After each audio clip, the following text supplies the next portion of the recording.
Sa ibang balita, sa pagdiriwang ng World Hijab Day ng mga kababayan nating Muslim, nais nilang ipaalam sa publiko ang kahalagahan ng pagsusuot nito.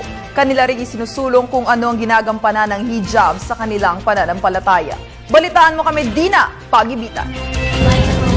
Hijab, hairdress o head covering. Iyan nga ang higit na magpapakilala sa mga kababaihang Muslim. Ngunit alinsunod sa pagdiriwang ng World Hijab Day, Quezon City, binigyang pagkakataon ang mga non-Muslim na subukan na magsuot ng hijab.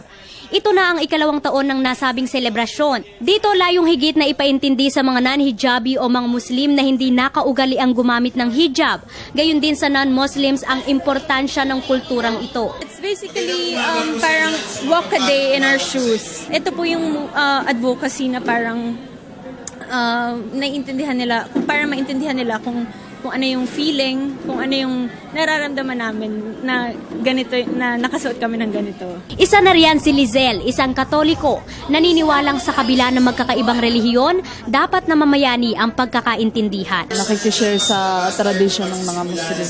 Gayon din ang mag-inang sina Ellen at Camille, kung saan isa raw kakaibang karanasan ang pagsusuot ng hijab na hindi lahat ay nabibigyan ng pagkakataon. Parang pag nakaganito ka, parang ginagalang ka ba? Ganon, kagalang-galang. Siyempre, hindi naman natin usually nakikita to. So, very different yung experience.